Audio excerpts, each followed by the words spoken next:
All right, in recent months, gardening has taken off, and across southern Colorado, well, spring has sprung, everybody. We're about halfway through, Mike says, and with these warmer temperatures comes the perfect time to plant your garden. Alan Rose joining us live from Phelan Gardens in the Springs. He's not only a meteorologist, he also has a green thumb, Alan? Well, no green thumb here, Elizabeth, but when it comes to the spring thaw and these planting seasons, I've got some important information to share.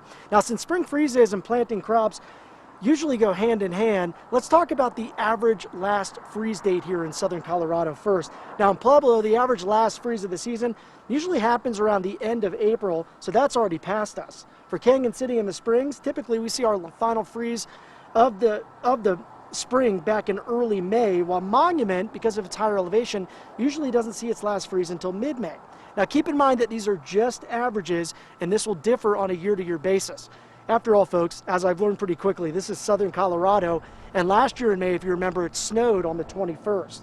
Now this week we called several home and garden centers to find out the best time to plant, and even though our weather lately has been great, the experts tell me that you might want to wait a little bit longer to plant those frost-sensitive crops, such as zucchini, tomatoes, cucumbers, and peppers. In Canyon City and Pueblo, it's usually safest to plant those around Mother's Day coming up this weekend.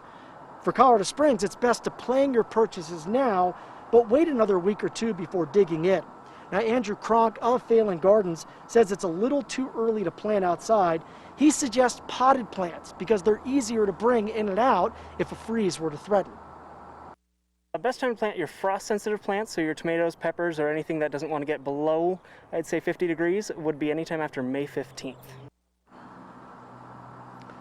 Now, if you haven't planted yet, CRONK says it's best to wait until after the forecast of freezing weather passes. If you've already planted and there's a freezing weather forecast, you can bring in those potted plants in, or you can cover them up if they're outside. Now, we're standing outside Phelan Gardens. Business is closed at 6 o'clock this evening, but earlier it was bustling when we came this afternoon. CRONK tells me the increase in business is nice and says that he thinks people are eager to come here because A, they're bored, and B, they feel safer growing their own produce in these unsettling times. If you plan to come out here, bring a mask. They won't let you in without one. Always watching out for you, Southern Colorado. Meteorologist Alan Rose, News 5.